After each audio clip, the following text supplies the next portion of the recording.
Hello friends, welcome to Notebook Videos. We'll begin with the first few concepts in macroeconomics, and that is national income accounting.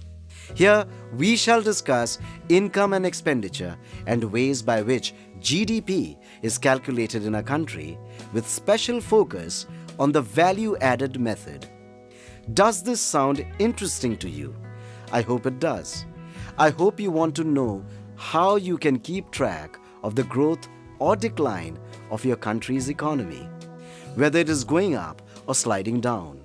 Well, we use national income accounting, my friends, to see whether a country's gross domestic product, or GDP, or GNI, the gross national income, are falling.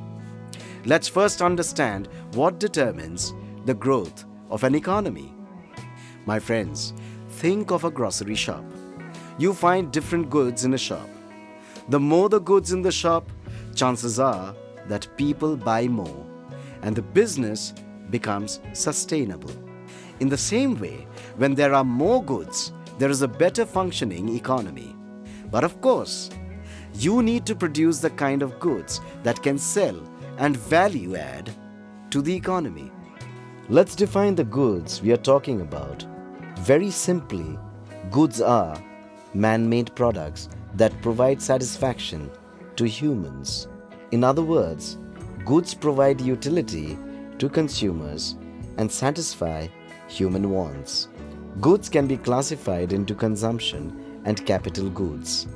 Consumption goods are consumed directly and are not used to produce other products.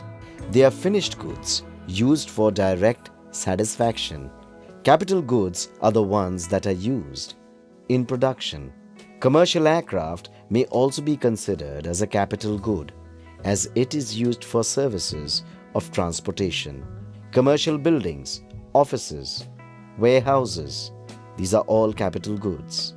Refrigerators and dishwashers at home used for domestic purposes are also capital goods.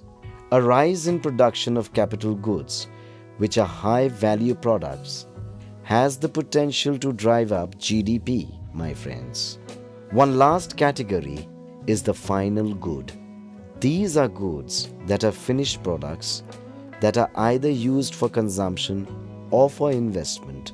These are different from intermediate goods that are used as raw materials in production. Let's take the example of salt. When salt is bought directly for use, it's called consumer good. The baker also uses salt to produce bakery. There's a bunch of other products that use salt as an ingredient during production. In such cases, salt is considered to be an intermediary good. Let's now discuss the circular flow of income in an economy with the production and use of these goods. Imagine the simplest kind of economy possible, where there is no government, such as a tribal economy. There is only consumption and production in a tribal economy. Production should equal consumption in these economies, as otherwise there would be wastage. So in a simple economy, it is assumed that production is equal to consumption. What about the value of the goods produced and sold? Can you give me a hint? Well, if production equals consumption, the value of goods consumed should also equal to the value of goods produced. Now, let's explain this in terms of a two-sector closed economy.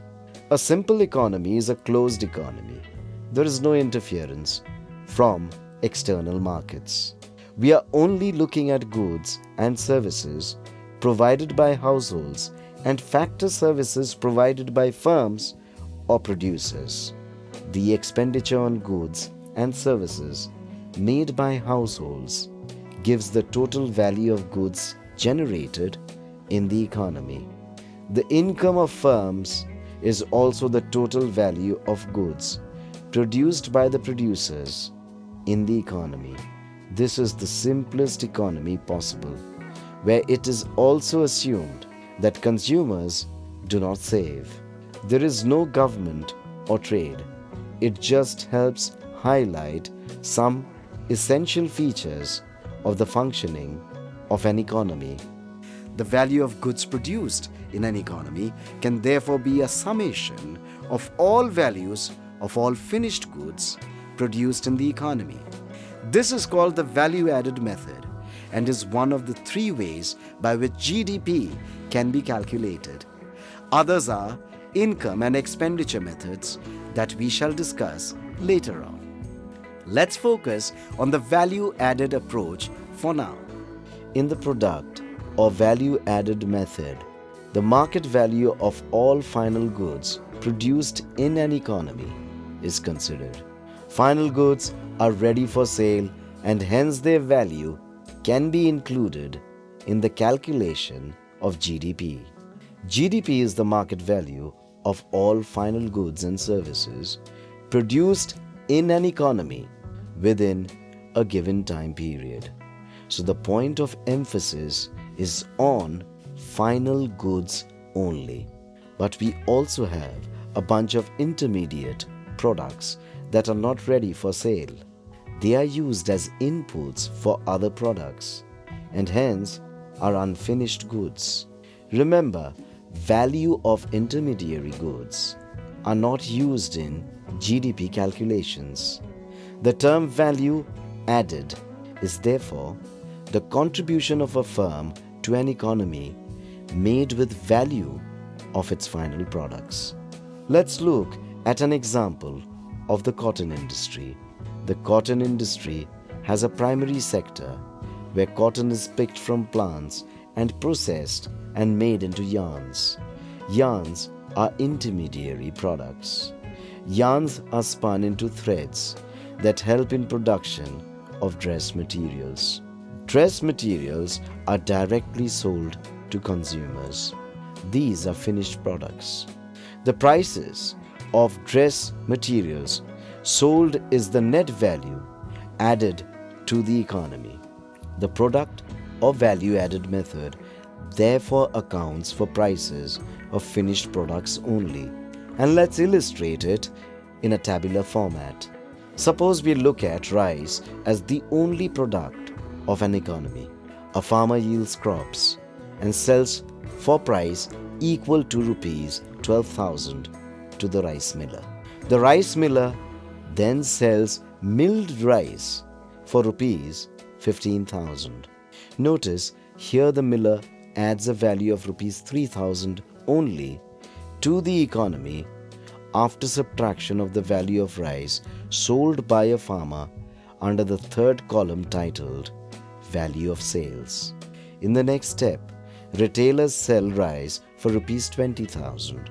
So retailers' value addition to the economy is 20,000 minus 15,000, that equals to 5,000 only. So GDP value is the summation of all the value added totaling to 20,000 at the end. GDP is an abbreviation for Gross Domestic Product. To calculate GDP, we are adding up all the values in the value added column, and this is also the gross value added. However, let's say the miller has to spend some money to keep his mill going. Some wear and tear of machines happen, and he spends about 1,000 to take care of his machines. The wear and tear of machines is called depreciation and is nothing but consumption of fixed capital. In this case, the net value added to the economy would be gross value added minus depreciation cost of capital goods. By definition, net value added is the value of output less the values of both intermediate production and consumption of fixed capital. Wow, looks like you've learned a lot already. You have already mastered the calculations used in the value-added method to estimate GDP.